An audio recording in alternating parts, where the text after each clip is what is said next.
राधे राधे महाराज जी।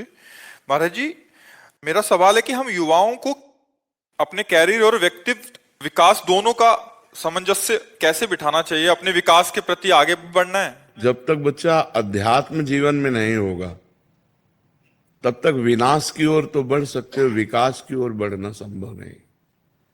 यहां जो कुछ देख रहे हो सब विनाशी है। आप बेईमानी करके रुपया कमा सकते हो, आप घूस दे करके किसी डॉक्टर बन सकते हो, कोई पद प्राप्त कर सकते हो, लेकिन वो सब विनाशी है।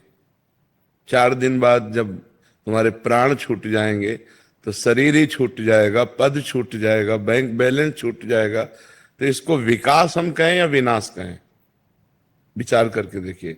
विकास तो तब है जब लोकांतर की भी गति हमारी अच्छी हो, हमें भगवान की प्राप्ति हो, या भगवान के द्वारा ऐसे उत्तम फिर हमारा जन्म हो, हम उत्तम कर्म करने वाले बने, हमारे अंदर सद्गुण हो, हम परोपकार करें, समाज को सुख पहुंचा सकें। इसके लिए अध्यात्म की आवश्यकता है।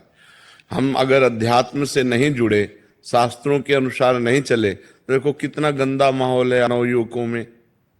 नशा करना और ये गंदी बातें करना है कि नहीं बढ़ रहा है?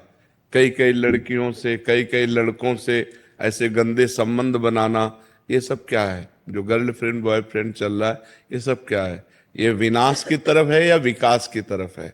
आप विचार करके देखो। ब्रह्मचर्य का नाश करना, पवित्रता का नाश करना, मन को गंदे संस्कार देना, ये तो विनाश की तरफ जा रहे हो। इसके बाद फिर व्यसन करना, फिर इसके बाद व्यसन के लिए उद्दंडता करना, हिंसा करना, चोरी करना, अपने माता पिता को प्रताड़ित करना, ये सब विनाश की बातें हैं बच्चा। अगर हम लौकिक और पारलौकिक दोनों उन्नति चाहते हैं तो हमें अध्यात्म से जुड़ना चाहिए, हमें सत्संग सुनना चाहिए, हमें शास्त्र स्वाध्याय करना चाहिए और भगवान का नाम जप करना चाहिए और अपने माता पिता बूढ़े जनों की सेवा करनी चाहिए। उनके चरणों के आशीर्वाद से हम आगे बढ़ेंगे, ऐसी भावना रखनी चाहिए। अपने बुजुर्गों को भगवान की तरह पूजे। अगर उनका आशीर्वाद मिला तो भगवान का आशीर्वाद मिला। अगर उनका मंगल भावना हमारे प्रति बनी रहे तो सामाजिक और पारमार्थिक दोनों उन्नति हमारी होती रहेगी।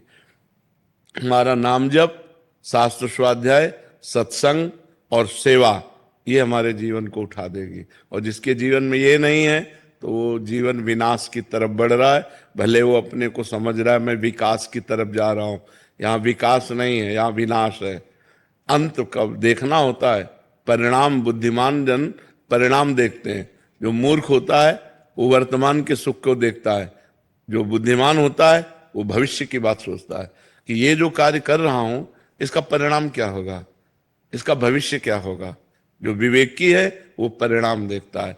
तो परिणाम यहां जो कुछ भी है वो सब विनाशी है। अगर हमने भगवान का भजन नहीं किया, सदाचरण नहीं किए, परिवार में हम शांति प्रेम नहीं बना पाए, समाज को हम परोपकार के द्वारा सुख नहीं पहुंचा पाए, तो हमारा जीवन विनाशी और विनाश ही कमा पाए। अविनाशी कुछ हाथ में लगा नहीं।